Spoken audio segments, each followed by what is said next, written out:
เอาพี่น้องเลยเปิดภาพมามื้อนี้ก็อยู่พี่แหละพี่น้องเนาะอยู่ป่าอยู่ดอนพี่น้องเลยอยู่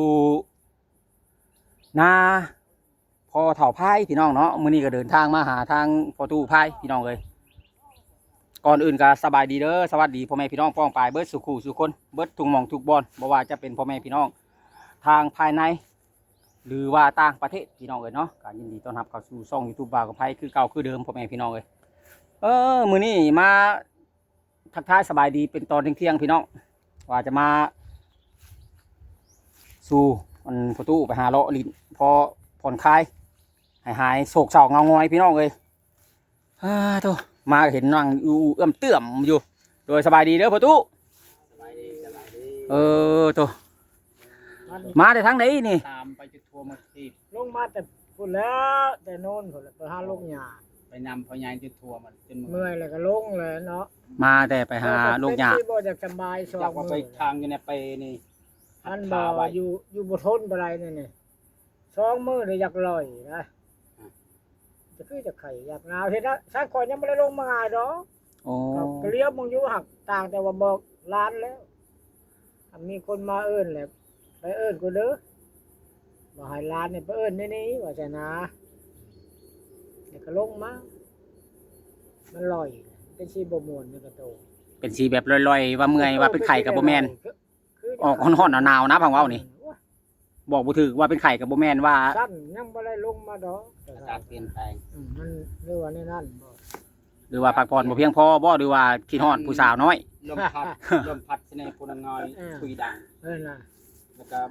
หัวใจก็เวก็ว่าแล้วต้องไปหานั่นแล้ว ก็บ่ได้ว่าดอกนั่นเนาะขึ้นไปก็พอได้แต่ขึ้นนี่แหละกูมื้อนี่ไปลายไปแห้งอันนั้น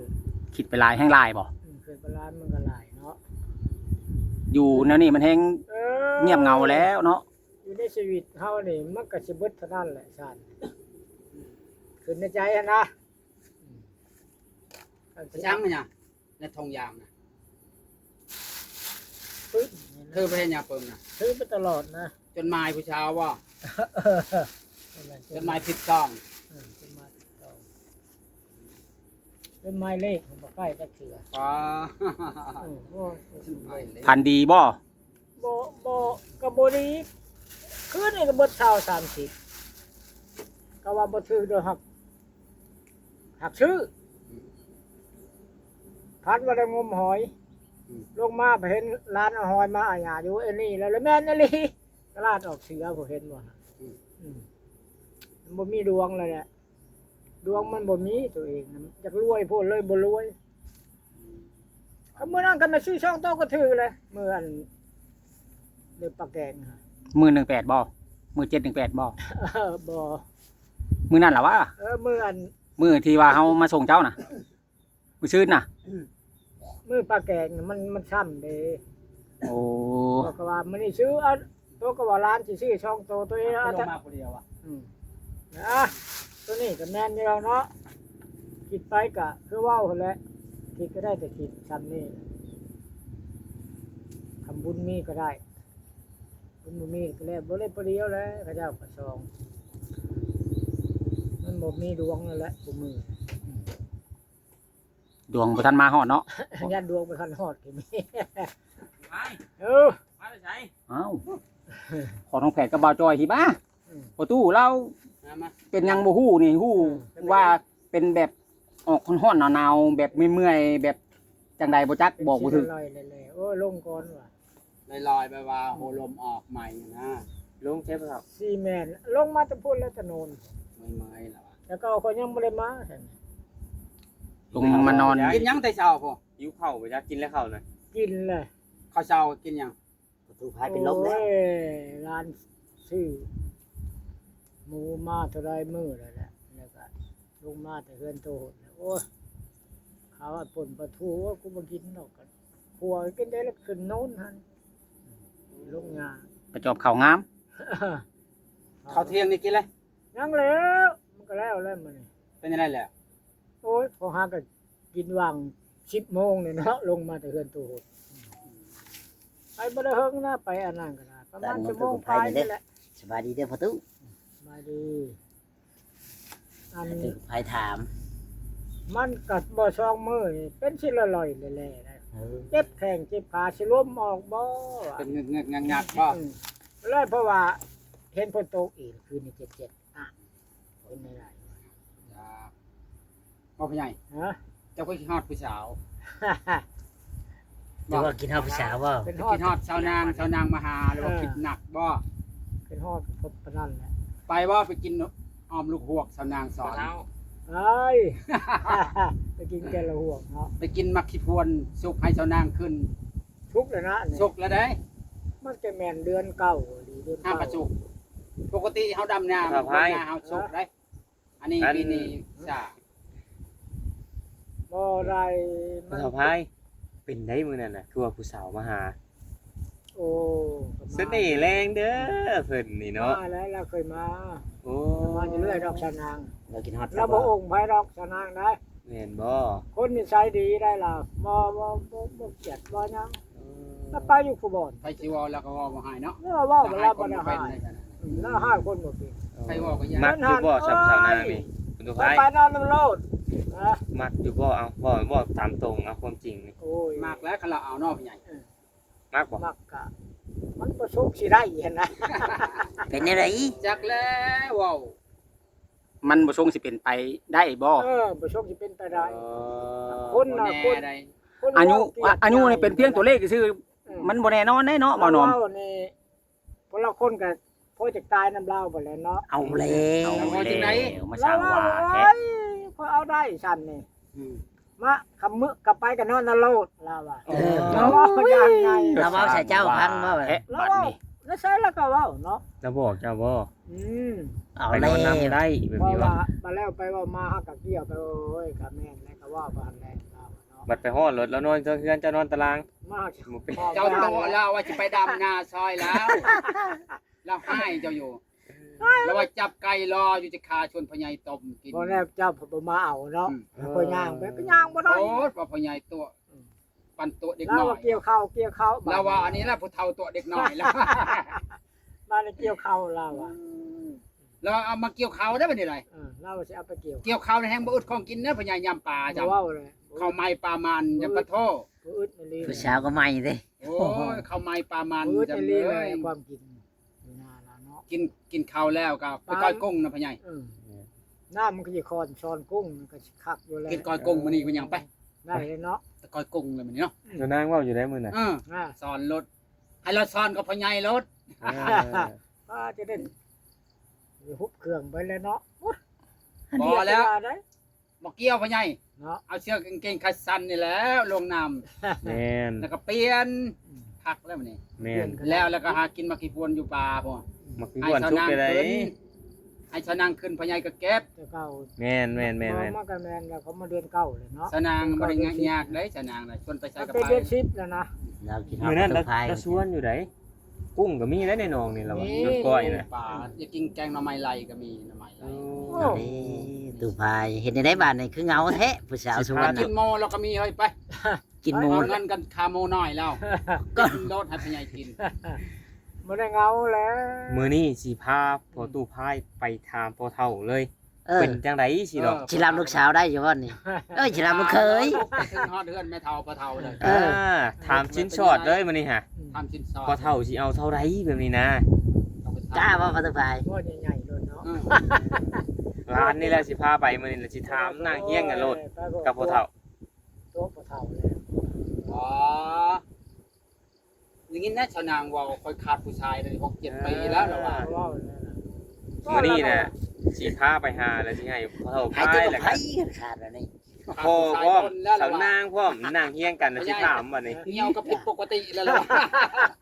เอาแล้ว เหี่ยวผิดปกติแล้วขาดผู้ชายโดนแหละ เราว่า จานดอก นะ เหี่ยวผิดปกติครับ อ้าว ป ปกติได้คนบ่ได้นั่นผู้ชายโดนแหละเด้ ถ่ายจานน้องนี่บ่เอ้ย เรา จานน้องก็ขาดมันยิงได้ตาย 7 ปีแล้วเราอ่ะ บ่หนอมก็ขาดผู้ยิ่งมาหลายปีแล้ว ผู้ชายขาดผู้หญิงยังใครนะผู้หญิงขาดผู้ชายอันตรายได้ อันต แล้ รา วย นี่นะประตูก่อนว่าฮะ ตายเลย ลูกศิษย์ประตูก้อน บ่ ซ้า ได้ ย จะ ขาด น้อ ผู้ ง หญิงก็ตายคือกันแหน่บ่หนอมเอ้ยบ่เห็นที่ตัวก้อนนั้นขาดบ่ได้อย่างนี้ เอาเลย บ่ได้เราก็บอกอยู่ขาดผู้หญิงนี่ เป็นได้ไรคือขาดบ่ได้จะ ขาด น้อง ผู้หญิงนี่ขาดบ่ได้เด้อ บ่ได้เลย คักแน่เด้อคักแน่เด้อเจ้าเด้อ เราว่า ขาดบ่จะ เป็น น้ จั อง งไดคือว่าขาดบ่ได้นะ ไอ้ยังน่ะมันเป็นหน้าคอย เอาแล้วบัดนี้ เป็นได้ไร เป็นได้เจ้าไปหาดูก่อนว่านี่ เป็นได้ไร เกี่ยวก้อน สบายดีอยู่บ่ ขาด โอ้ บ่ได้ เราจะเอาเมียอีกแล้ว เอาอีกแล้ว เกี่ยวกับผู้สาวไทยบ่ อ้า เอาคนไทยแล้วนี่แหละ โอ้ สาวไทยให้ไปหาบอยู่ได้ โอ้ โต เขาเห็นในคลิปเจ้าว่า เบิ่งแน่อัน สาวไทย ตู้พาย ฮะ มื้อใดมื้อใด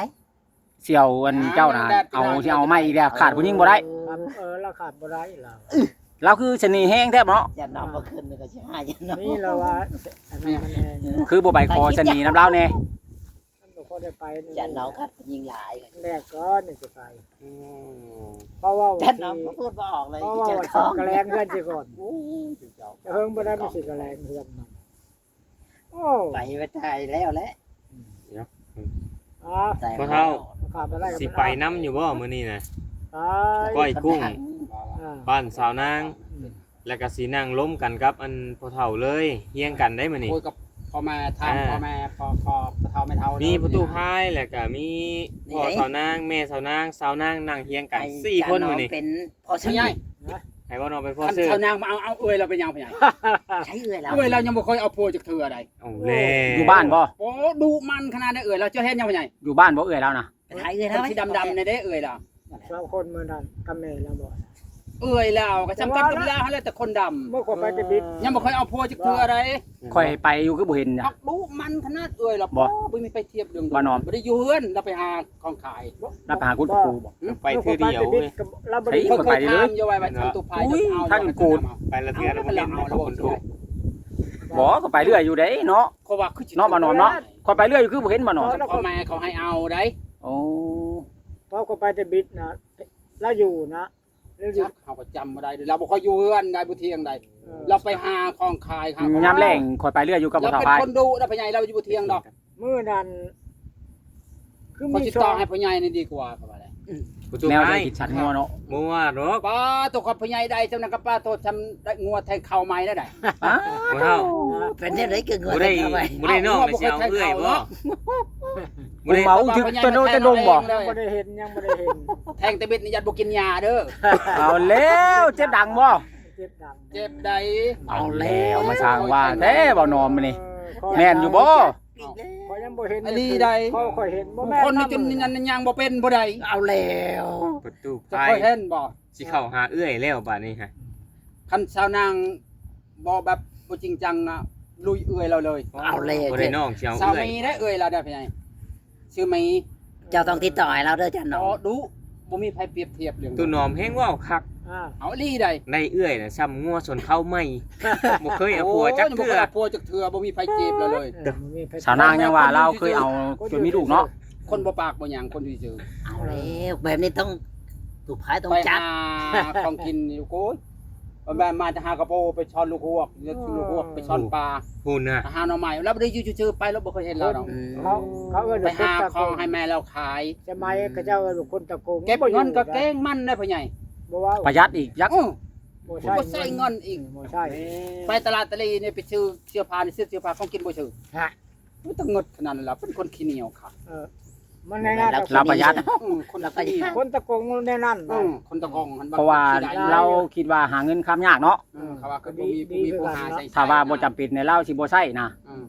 แม่นแน่ ถ้าเป็นคนที่ประหยัดนี่แหละ ประหยัดได้พ่น คนบ่มีครอบครัวมันจะเป็นแบบนั้นเนาะเนี่ย คือกับคนนั้น พวกมันคิดได้คือว่าไผสิหายเฮาใส่เนาะ คือกับ แม่ คน นใบ แม่น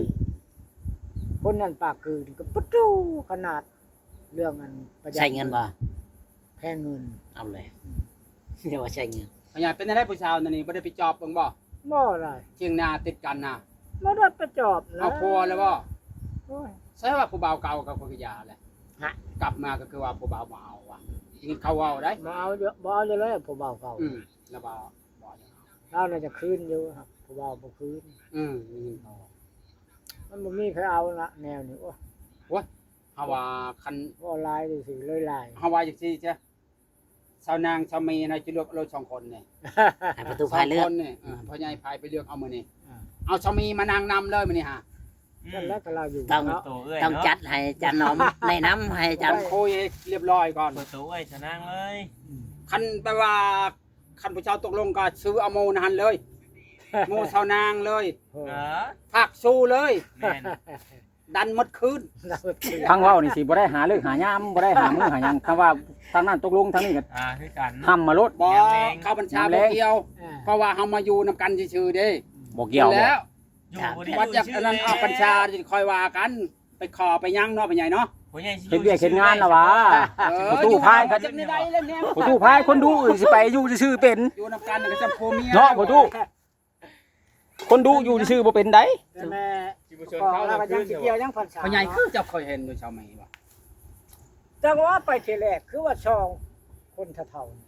เคยเฒ่าดึกหน่อยปะ ๆบ่ได้เห็นค่ะ แม่ เจ้า บ่จั นาก งบ่ปะเฒ่า เห็นแม่เราคือมีผู้หนึ่ง แม่แล้วก็บ่จักกันนะไม่แต่ว่า เจ้ามาชาวนาชาวไม่เคยเฒ่า บ่ได้อันมื้อ เด็กน้อยยังบ่เคยเอาผัวไป เออ หรือว่าไปสร้าง เอ้ยชาวนาง แม่เราก็ขอกระถามคือกันขอถามหาพระนั่นพระนี่ขอถามมาบ่เชิงจังแม่เราก็คนเจ้าข่าวเนี่ยเนาะ ไปตั้งแต่ไปกับเฮาบุญบ่ พ่อใหญ่ แต่พูดเลย พูนตั้งแต่เดือน5บ่ได้แต่ไปกับข่อยบ่ได้ครั้งล่าสุดน่ะพังเว้านี่ ไปมื้อนี้เราจะคุยกับพ่อแม่เขาเลย เลยเบาโอ้แน่ข่าวนั่นน่ะนะหรือว่าช่องเถื่อบ่ไปนะไปเทื่อเดียวบ่เทื่อเดียวเด้อเนาะเอ้าเบาโอ้ลิไปสร้างแนว เทื่อสุดท้ายอันนี้ประตูไปกับเฮาอันนี้มาแต่หนองไห้แล้วก็มาแวหันนี่ดิ สร้าง เทื่อสุดท้ายน่ะ น้องไห้เจ้าก็ไปบ่น้องไห้นะ ไปหันแล้วบ่แล้วข่อยอันซ่อนนั่นพอเฒ่าพายมาอันเด้จุมเจ้ากับ ข่อยบ่ได้ไปนำไดตอนน่ะ ผู้ใด แม่นน้องไห้น่ะเราพาไปอยู่ กับข่อยกับเจ้าแล้วก็ เจ้าบ่ได้ไป พ่อใหญ่ บ่ไปจังไดข่อยนี่เอาประตูพา ไป ย บ่เนี่ย มาส่ง สิกิน อันนี้ ข้าว แล้ว ไป นะ แล้วไปกินอยู่พุ่น มาส่งบ้านนะ กินหน้าเนาะ มื้อนั้นนะ กินเอ็มลอยแล้วอยู่ได้วะ แม่นแล้ว อีหยังนั่นน่ะหนังสือหยัง ไป ไปเดี๋ยวมัน ไป สวยเดี๋ยวไป ไป โดยเอาพี่น้องเอ้ย กิกี่พวนจะนอน สิพาทางประตู ให้เรากินข้าวกันเด้อจันหนอมเนาะไป ประตูพายเพิ่นไปพุ่นแหละไปลิ้นไปเที่ยวพี่น้องเอ้ยไปเปิดหูเปิดตาไปหาท้าวนางพี่น้องเนาะเพราะว่าอยู่ ไปทำสามเป็นยังไงบอกก่อนเพิ่น ผู้เดียวก็เงียบเงาพี่น้องเลย เห็นเนาะ โตอยากให้บอกเลยยังบ่ได้เว้ายังบ่ได้คุยสังจักบาทเนาะ ไปลงคลิปค่อยได้ โตพี่น้อง เจ้า เอ้ย เห็นว่ามั่ว เอาโอเคพี่น้องเอ้ยสำหรับคลิปนี้ก็สิขอจบก่อนเด้อพ่อแม่พี่น้องพูดแล้วไปพ่อกันใหม่ในคลิปต่อไปพูดแล้วคลิป15พอเฒ่าพายไปหาสาวนางสำหรับคลิปนี้สบายดี